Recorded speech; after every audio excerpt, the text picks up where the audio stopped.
Star Fox 64 being one of my favorite games, I've been desperate for a real sequel. My friend from middle school used to beg me to play Star Fox Adventures, but that was never a Star Fox game to begin with, and he's an idiot. Star Fox Assault was a love letter to us fans on the release date of Valentine's Day 2005. Crystal's fine ass on this romantic day was sweeter than any woman in my life I've sewed animal faces to. At last, I say, a new and improved Star Fox game, 8 years waiting. Controls were greatly streamlined and graphics are still better than most Wii games out now. You know these floating hexagons? Yeah, those were really supposed to be hula hoops. The music was actually fully orchestrated. Not even Zelda could be fully orchestrated. What the fuck, Nintendo?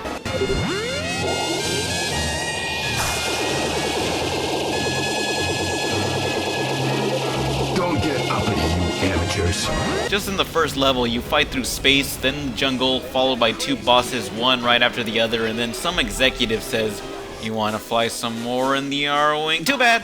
Here's some ground missions," and I'm like, what the fuck is this, Tron Legacy? I mean, I was hyped up, like they give us Discords and light bikes making things with light, and it's like, yeah, show's over, time for an hour of nothingness. And I'm like, what the fuck is this, Sonic Unleashed? Like they give you running.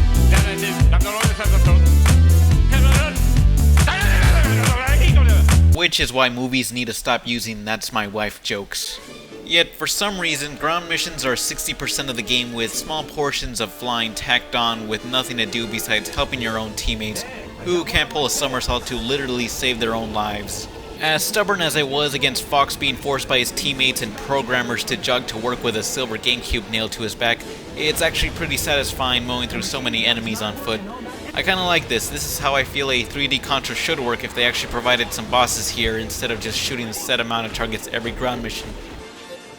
Bronze level, if silver is too hard. Silver level, if bronze is too easy. They don't think very highly of me, do they? Advice. Be sure to play only on controller option 2. The other aiming schemes are so indescribable, it'll be like steering your car with a combination of the radio tuner and the cup holder that keeps spilling my Gatorade bottle. Do you have any idea how often I get these cars at my job valet parking? I'm asking you, you know how many school children I already ran over trying to drive those things? Like, 0, because those cars don't even exist. I do enjoy running over these bugs with the tank. Actually shooting them is not so great with the aim always centering, so I didn't care for this vehicle. At worst of the turret stages, they're not bad, it just seems like so many games have the habit of stretching these kinds of stages out way too much. Yeah, I'll take care of things here, so you two can come back on your honeymoon. What are you, nuts? We're not yet, Not yet? I mean, this isn't a conversation for children. You said you weren't gonna treat me like a kid anymore. The story is sappy, yet I actually cried. What is wrong with me? Listen to the early unused voice cast. Orkney is behind the uprising. That's why they attacked us. Just wait till I get my hands on him. I had no idea so much of the Andros army remained intact. Did you know Wolf's voice is played by the engineer from Team Fortress 2, and Wolf in the 64 game is the soldier? A soldier being replaced by a man who has the machines do the job for him. How poetic. Boy, that recording session at Valve must have been really awkward. I hope they wore the same color of shirts that day.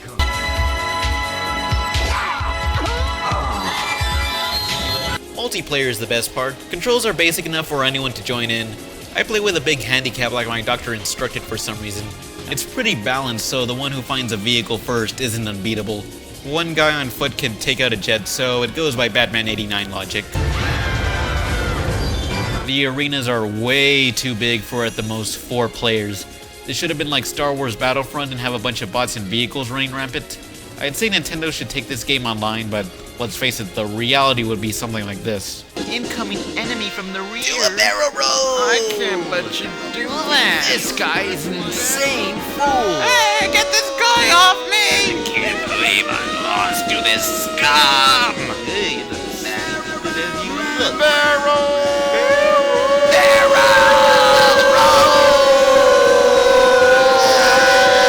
Do you see why that's a bad idea?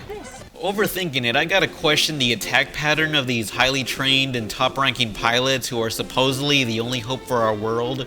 Fox seems like the only one who knows what he's doing, going in guns blazing while his teammates circle around aimlessly, not even attempting to shoot the boss, whose strategy is just to pathetically fly away from you when, really, all the bad guy has to do is hit the brakes and it'll be over. Could you imagine the failure that would unfold during the Bin Laden raid? Instead of SEAL Team 6, we get Fox Force 5. There's a reason that never made it beyond the pilot. You're becoming more like your father. Everyone, let's give the Queen her present. Star Fox team, let's go! This is not sacrifice. It is evolution. Uncle Afro! Let's move! New approach detected. They are approaching the gate. Why? Why is this happening? That's the truth of it. Accept it, Fox. My father would never tell me to give up! Now, the game's great. It's just not a great Star Fox game. What me and many disgruntled fans want is just an arcade-style air combat and maybe 1 or 2 ground missions for a bonus. But when we do get another true Star Fox game, I wouldn't mind seeing them try the assault formula again. I constantly hear the excuse to change it up so the game won't get boring, which I can understand steadily adding more content and abilities as you progress through a campaign, not so much switching back and forth between 2 completely different games. If you feel it'll get boring if you don't focus away from the primary gameplay to something unrecognizable, then really, what does it say about your game?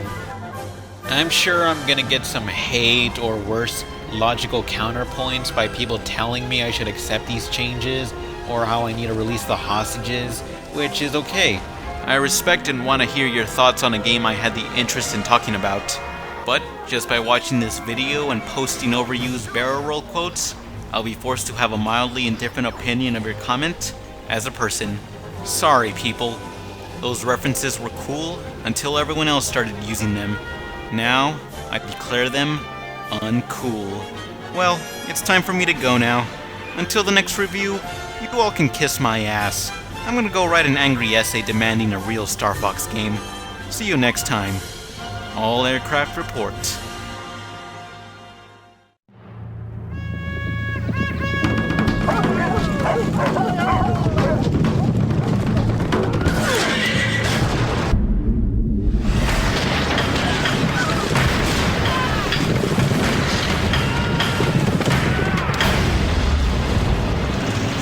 The hunters become the hunted. Fox McCloud and his Star Fox team hunt their enemies by air, by tank, and by foot in their newest adventure, Star Fox Assault. Only for Nintendo GameCube. Rated T for Teen.